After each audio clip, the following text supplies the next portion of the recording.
Is it? So is the recording working now? Yes, sir. Okay, perfect. Recording has started. Cool. So that is where your locality model kicks in, and essentially this is also important in many other things. I'll give you a hint after this. So essentially in these cases, why does thrashing occur in demand paging? Now you have the idea of locality, like you will get the data from the same part of the RAM. Why would thrashing occur? Thrashing will occur when, for a program, the size of a locality is greater than total memory size. Remember, like in some programs, in some softwares, you would know that it needs at least 2 GB of RAM to run. That means at least in some parts of the code, there are these localities, at least what they have benchmarked, they have found, there are the localities, which is much more, or not more, I mean, close to 2 GB.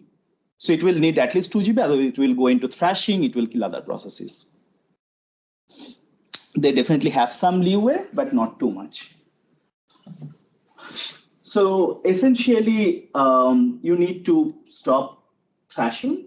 And for that, you need to identify the localities. If you do benchmarking, you will find this locality. See, these are like the x-axis. I'm showing the execution time for a program. Y-axis are essentially this RAM lines, right? It's like the memory address space.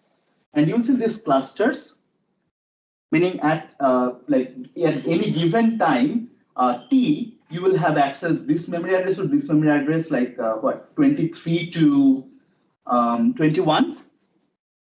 And you will start accessing the similar memory address in the next few time cycles also. Once it's started, you will actually keep that locality. So if you know the locality, you can ensure that the process have enough pages to incorporate that amount, like that locality.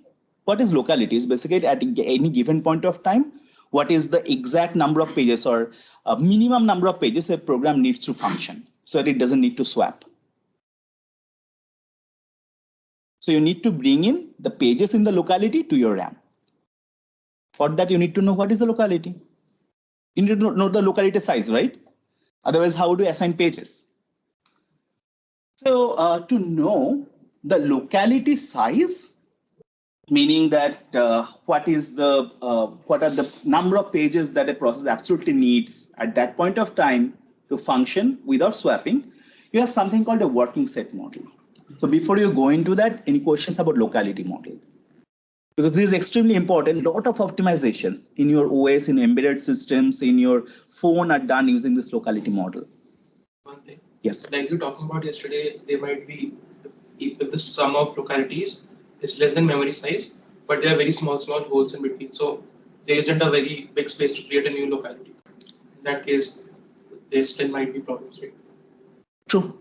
So essentially, if you have a lot of fragmented memory blocks where you would have like the total locality size is not really, it is still less than RAM, but you cannot really assign, there is problem, and what people generally do, defragment the memory. It will take some time, but you will stop everything. You will just defragment when there are lots of holes. And how people will know there are lots of holes, they will look into the number of free pages. Because if their number of free pages is low, meaning that all the pages have small amount of spaces which are left, then you will compact. You'll do compaction. I'm not going into detail for that, but that's a good question. So the whole idea is a total set of locality might be less than RAM, but you don't have enough pages. So you need to do compaction and defragmentation for that. The WES kicks in for those kind of things. Any questions about locality model? Which basically says that at any given point of time, a process will only fetch or need pages from a specific locality, from within specific memory addresses in RAM. That's all it says.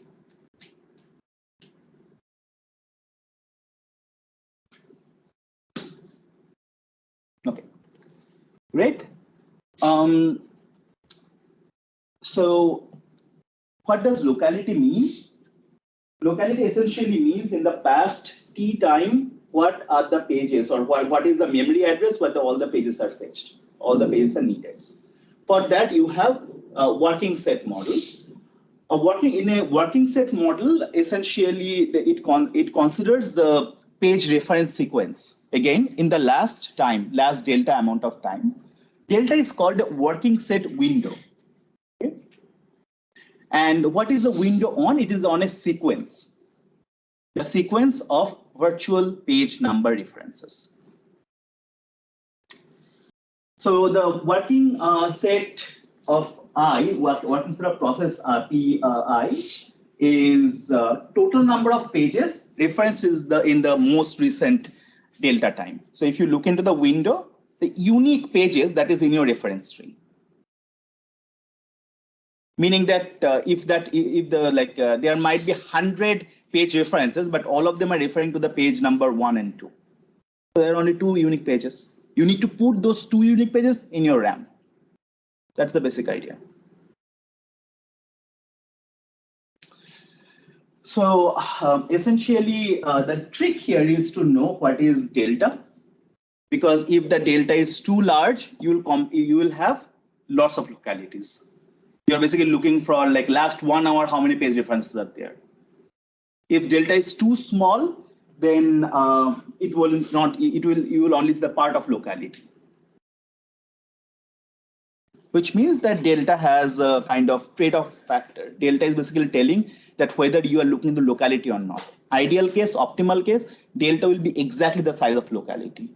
But that is impossible because different programs at different points of time have different locality size.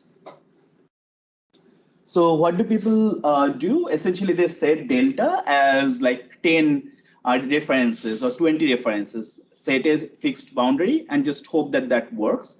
They did trial and error, found that delta works for 10 or 20. They just set it.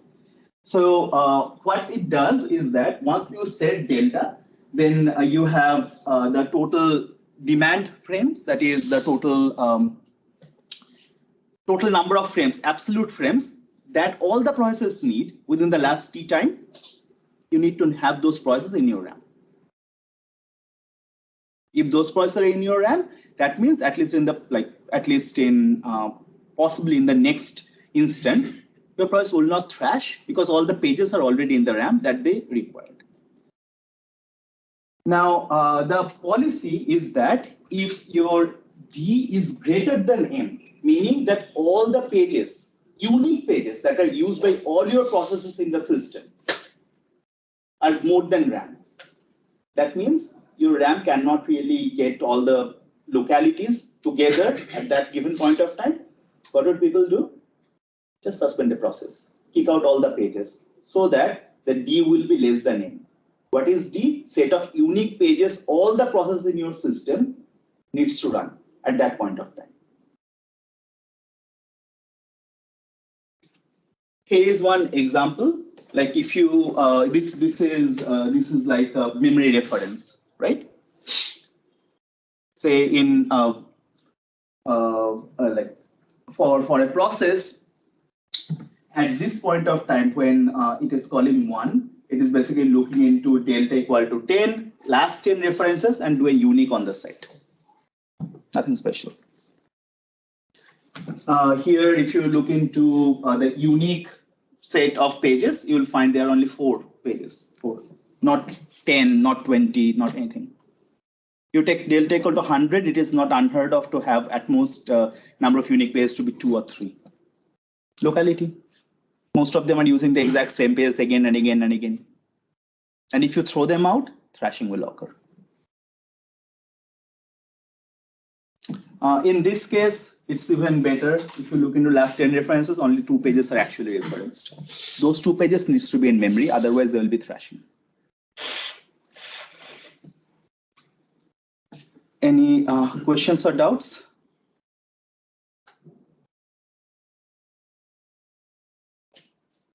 So this working set model is meant to stop thrashing. The idea is bring in the unique pages needed by all the processes at any given point of time in memory. If there is not enough memory, suspend process throughout some pages.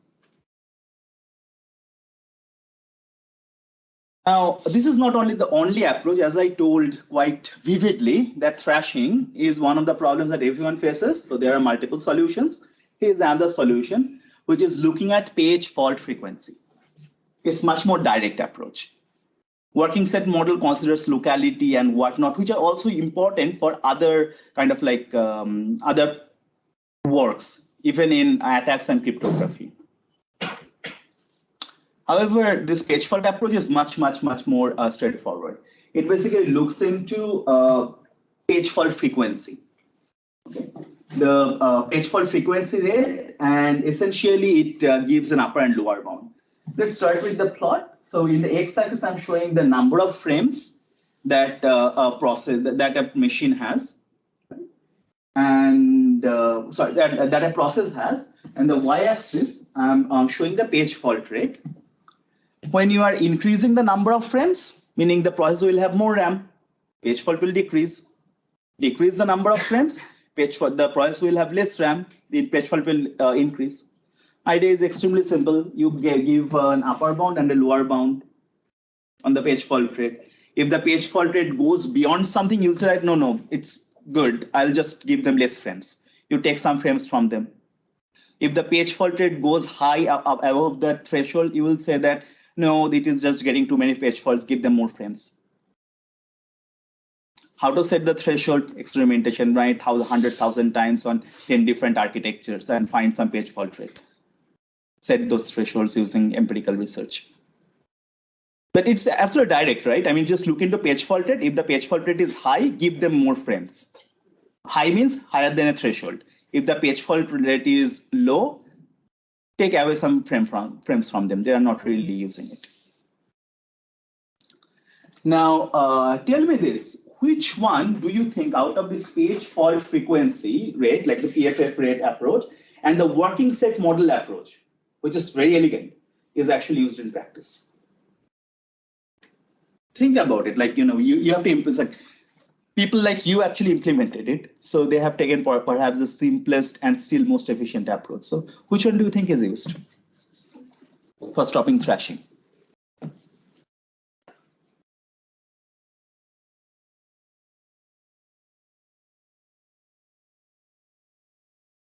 Think. Those are like elegant and simple solutions. But which one are used in real world? What do you think should be used in real world? It's straightforward. Yeah, it's simplest. And you have to run it 100,000 times. Easy to do, one-time thing. WSs actually have to do, that's actually a good answer, right? Because, by the way, can you explain why? Like, and why not WSs, working set? Like, what is the complexity there? Yeah. Any idea how much? Doing a unicorn set, building a set?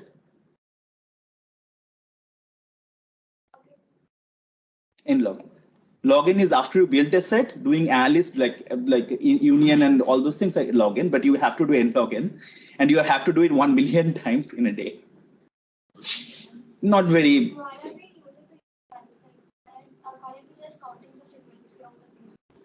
You can do a counter, but then you have to actually store a counter and have another data structure. So it is like a space-time trade-off, but there will be some trade-off. That's the point. For page fault, you're anyways going to get the page fault rate for free because you know how many page faults are actually getting. It is going through your kernel. The answer is that neither of them. Sorry for the trick question. So essentially, I will just go on the relation of this, but this is I couldn't help myself to actually bring up this question because neither of them are used. Further direct approach is used, which essentially uses a heuristic to find out who is using more memory and kill them. Okay, like your Debian, your Ubuntu, like most of the distributions, they actually use this approach. This is actually extremely interesting. It uses a kernel process called OM killer or out of memory killer, which calculates the badness of a process. Okay. So essentially, there are only two steps. Pick a process which is bad, using too much memory. Second is kill the process. Okay. And the question that you might be wondering, how would I know which is bad? I mean, that's why the working set and all those things are there for, right? And the page fault and all this. How do we know which one is bad? they have used a heuristic that has been shown, not by me, to be working in practice. And I told not by me because the heuristic sometimes doesn't make sense to me, sometimes it does not. However, it works. What the heuristic does, it actually considers three factors. One is it is using too much memory, greater than a threshold. Second, it is not running for a long time, so a new process. And third, it has used a nice value, so it has low priority. So what would you kill? Processes which are having too much memory usage, new processes, and which are lower priority processes. They use nice value, they use the time of running, they use the memory, they calculate a function, essentially sum of it, nothing special about that. And whoever has the most badness, kill it. One of your seniors, Mukul Mehta, some of you might know him, actually wrote a beautiful blog post, very easy to understand on this. I put the link here. Give it a read. It's from one of the previous classes. Any problem with the Om killer? Like no solution. This, I mean, you see, that's like a very non-elegant solution. It works. Any problems with it?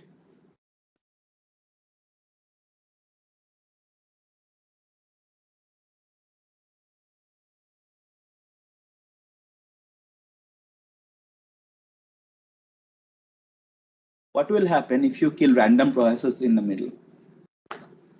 Not kernel, user space processes, but still random processes when they're executing.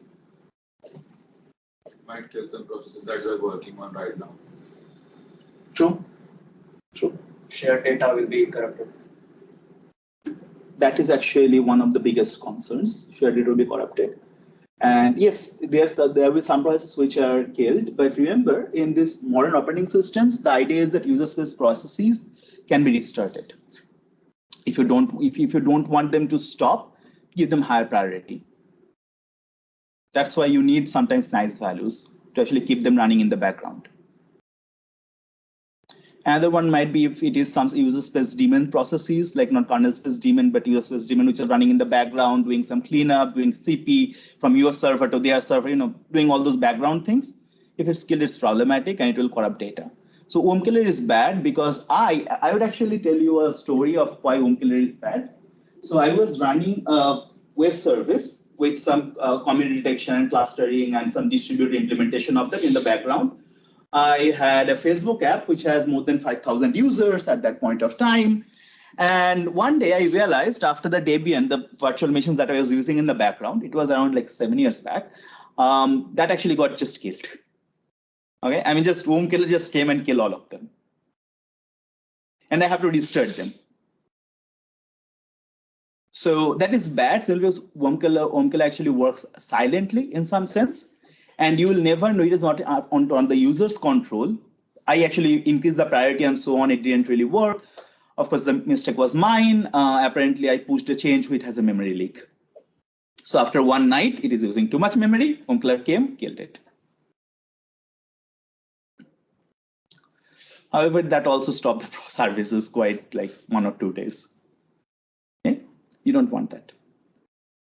So sometimes you can switch off OhmKiller. Need some kernel hacking, but customized kernels do have that. And as you can see, the badness is not really it might or might not work. There are user space OhmKillers, which uses better heuristics for killing user space processes. Questions?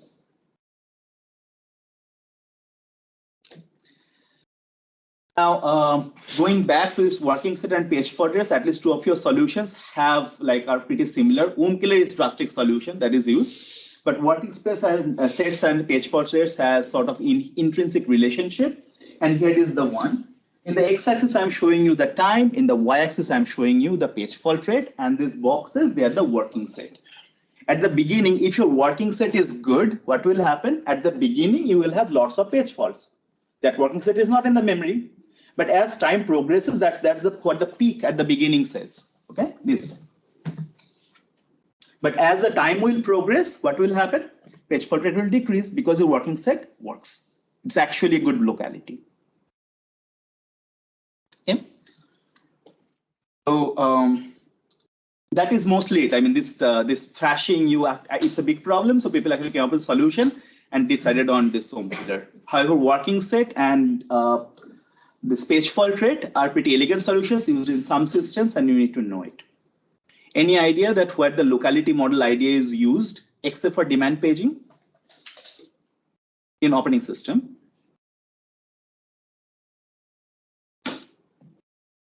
Think about it. It's just like saying that, this, like always at any given point of time, only a given set of pages will be taken in, small set of given pages. Similar idea, locality, where it can be used. Exactly. Exactly, I was hinting at that. The whole caching, the whole idea actually works on this locality model. Also, reading from disk. When you're watching movies like huge, those Blu-ray movies, 8 GB and so on, they're not really reading even by pages. They're reading by blocks, sets of blocks, because everyone knows that you are going to watch in the next minute, at least. Locality model is important. So now we talked about user space memory allocation. We talked about thrashing. We solved thrashing. Now, finally, we have to allocate kernel memory, and it is different than user space memory. For user space, you can do thrashing. You can say, I don't have enough frames. You can kill them. Kernel, you cannot do any of them. So what does happen? So for allocating kernel memory, essentially, kernel have a free memory pool. That's called kernel memory space. And only from that pool, the kernel will get the memory. How will it get the memory? Essentially, they use two strategies that we will talk next. Remember that one of the things for kernel memory requirement is that some of the times the memory space should be contiguous. So you need to also ensure that in your scheme. Why contiguous? Because when you're reading from disk, like directly memory transfer, DMA, as you have known from this course earlier, you cannot really expect to find a free frame every single time. It will be like, give a block of memory addresses, give this buffer or the I will just read directly. No intervention from OS. So that memory address needs to be contiguous. How do you get this such a memory?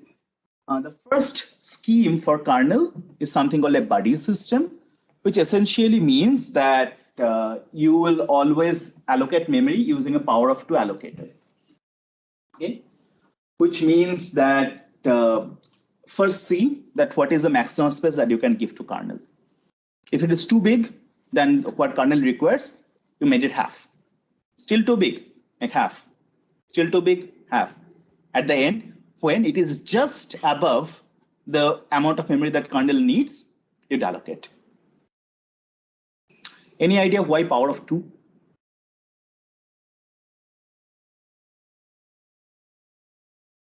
Like why do actually people half, don't really do -1, -1, -1?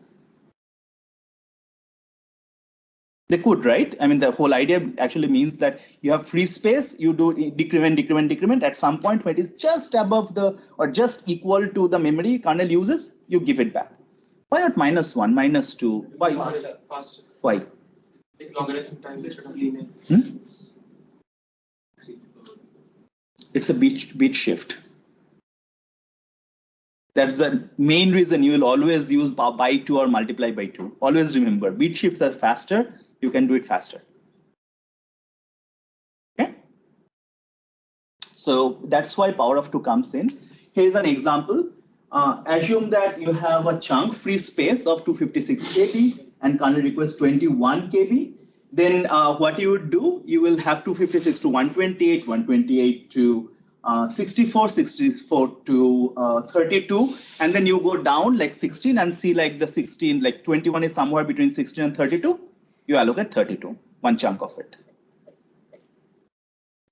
So you would basically ultimately you will just assign like some part of this 256 KB and leave the rest. Now this is called a buddy system. Do you see any problems with it?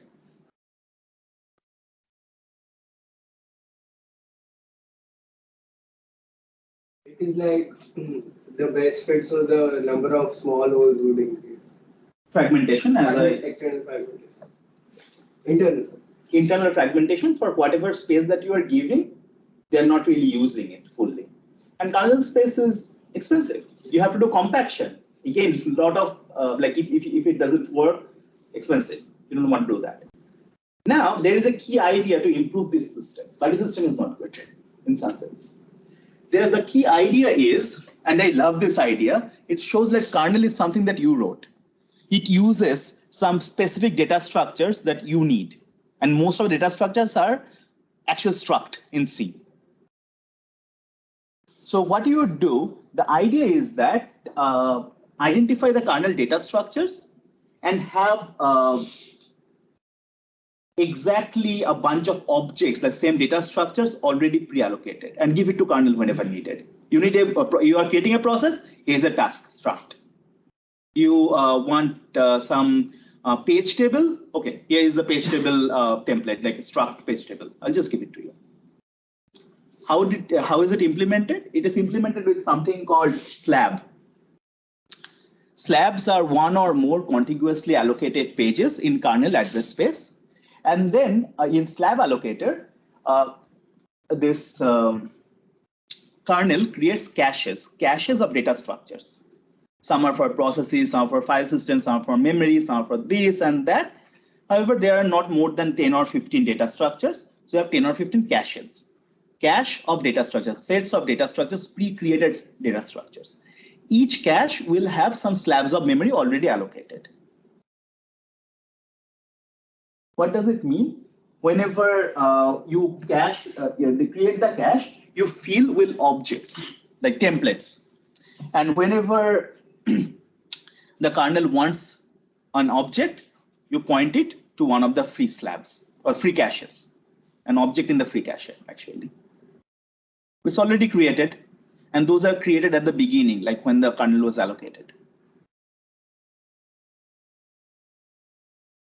That's what some of the things in the booting time does. Now, if a slab is already full of the objects, those objects are already used, what would you do? You go to the next slab. If there are no slabs, there are no caches, all the objects are like finished, then you'd say that we cannot do it anymore. No more processes, sorry. But the whole idea is that you would do, it's like if in your object-oriented programming, having the new, like lots of new constructors there, and just give those constructors whenever something comes up. This is all pre-created. Now, the benefits is that there is no fragmentation. You are exactly giving the exactly same structure that is created by kernel at the beginning. This actually gives you like really fast request completion. So you will have some speed benefits also. There is no power of 2 shift or anything. You want a task struct for creating a process. I'll just give you a pointer to one of the free such data structures. This is how pictorially it works. Say you have a bunch of, there are 2 types of kernel objects that I'm showing here, 3 KB ones and 7 KB ones. And these kernel objects, the free ones reside in the cache. The cache will map to slab, the memory. So this is what it means that if you want to have a cache of objects in kernel. So any questions on buddy system or this kernel memory allocation? So these objects would also like occupy the memory. So what's the difference between, like here we are just not calling it fragmentation, but these are also kind of blocking the memory from other processes. No, there is only one process. This in the kernel space. So what the kernel would do is to create these slabs and these objects without any fragmentation. So it will just write these data structures. There are templates, like hard-coded templates in the memory itself. And whenever a kernel process or a thread actually needs one of these processes, you will give that particular pointer to that particular process and no more than that. So that's how the fragmentation is decreased. In the buddy system allocator, the difference was that you are giving a address space and saying the new kernel thread, handle it yourself. Here you are only giving the objects. Of course, the problem that you are going to face is that if a kernel needs a different object, you cannot give it. You can only give hard-coded specifically first, like created objects. Does the cache space also change dynamically? Because some objects might be required more than others. That's actually a good question. Essentially, I know at least one architecture where it does not, like in OS design, but some modern systems might have. So I would look into it and get back to you. But as far as I know, it's basically the like when the kernel starts, you actually create these slabs.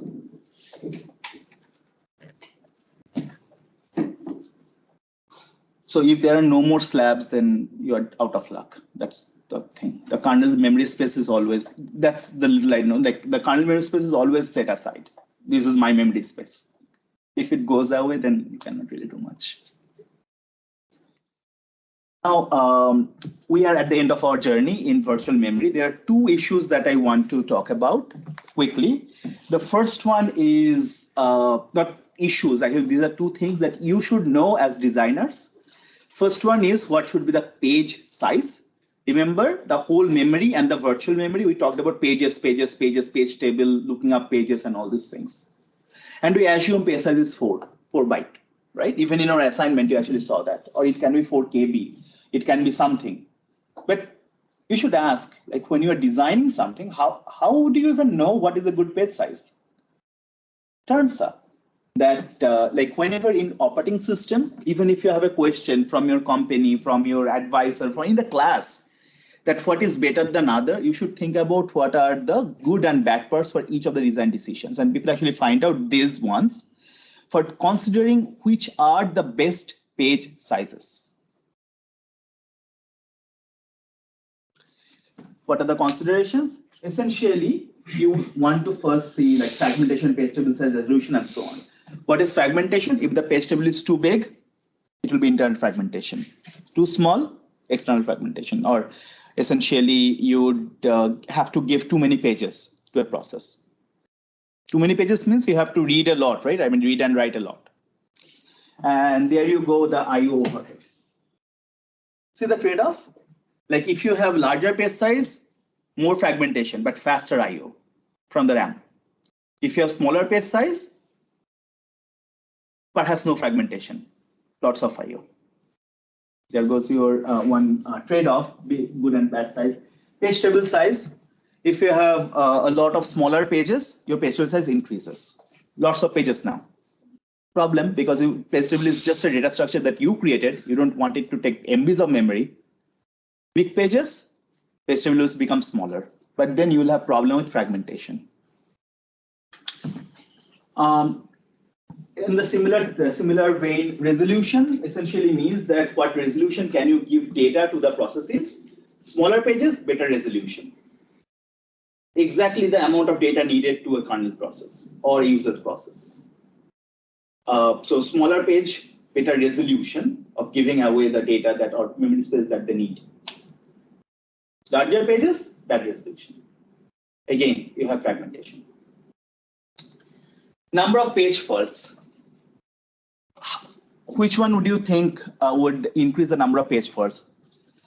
Page size, small page size or large page size? Remember, page fault is when the page is not in memory, it's in this thing. So.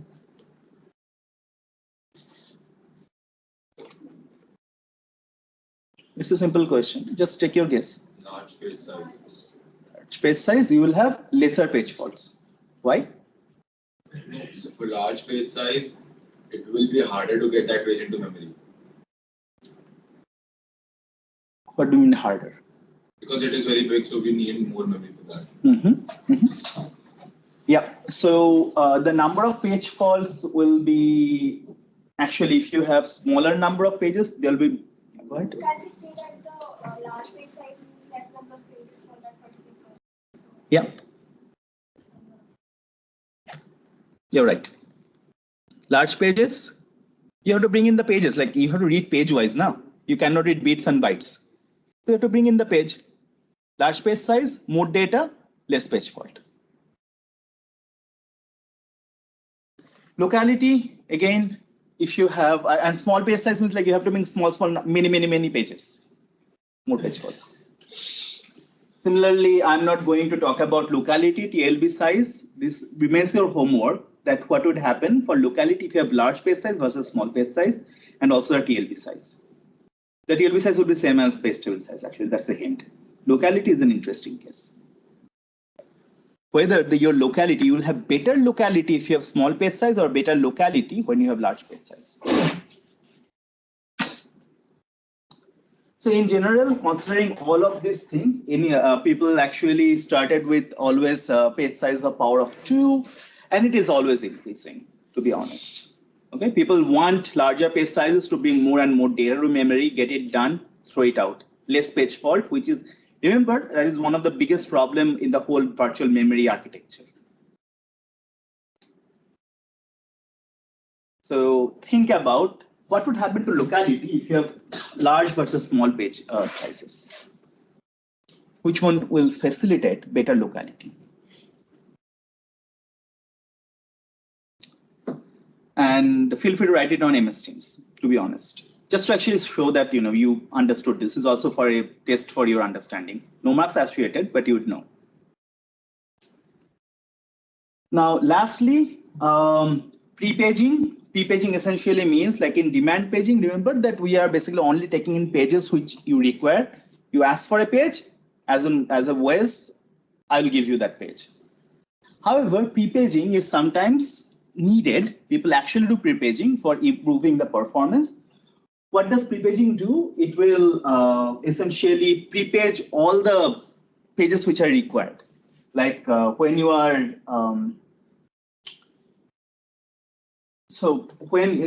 when you are asking for one page, like a process is asking for one page, the kernel is give them 5 pages. Because why? The kernel thinks that they would need those pages in the near future, less number of page faults.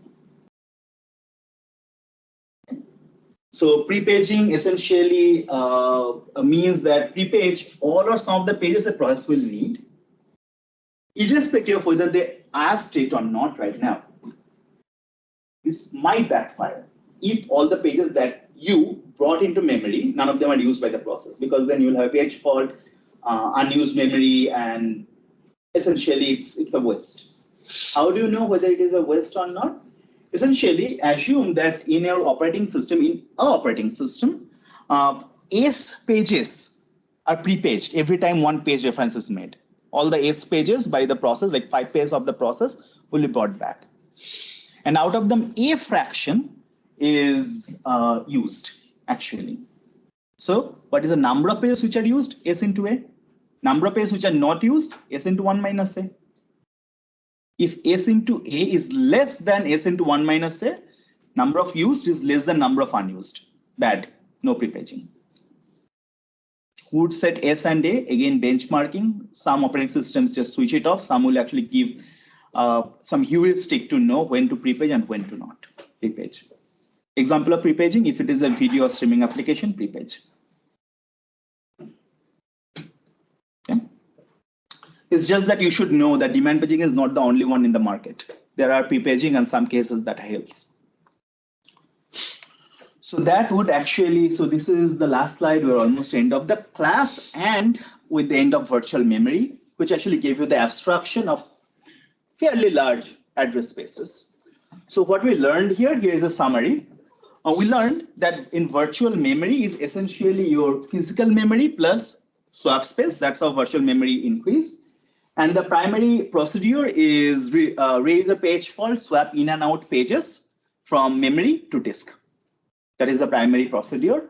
The problem is that, and that's why you have a whole so much problem, like a whole set of algorithms and so on to mitigate, is that RAM is fast, hard disk is slow, 30 to 50 times slow. You need to reduce the number of times people are making round trips from RAM to swap space. That's why you have multiple techniques. The primary one that we learned here is demand paging.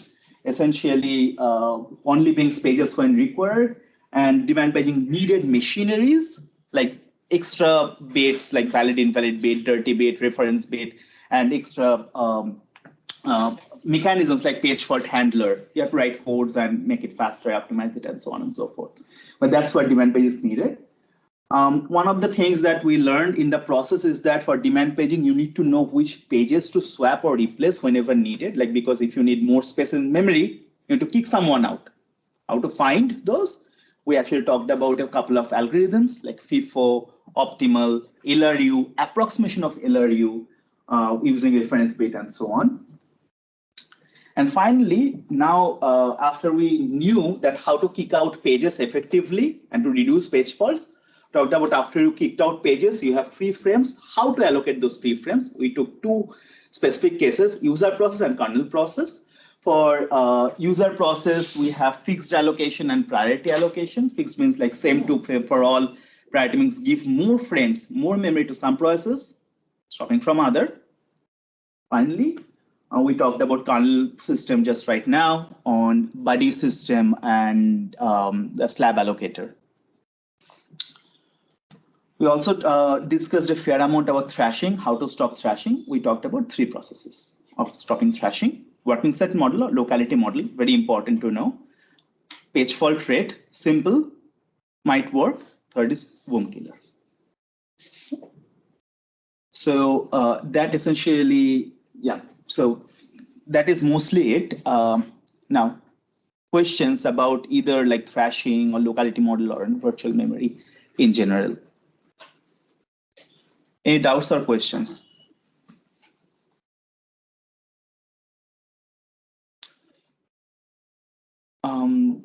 So students who are online, do you have any questions? Please speak up. I will not say anything.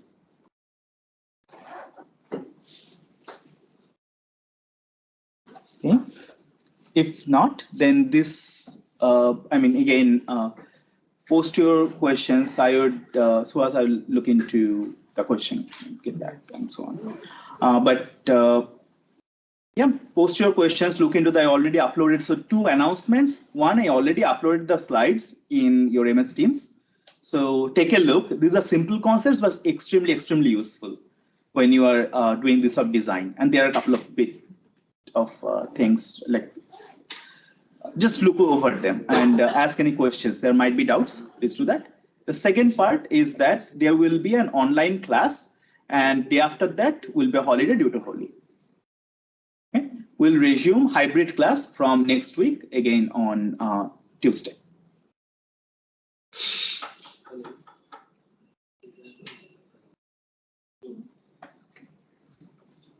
Why aren't we having? We should. So tomorrow there are some logistical problems for offline class or hybrid class. So we are just resorting to online class. It will possibly not affect the next week.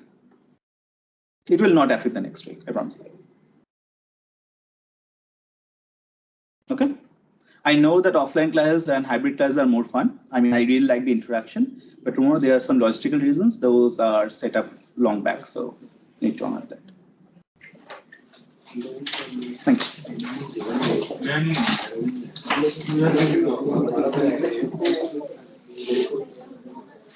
you.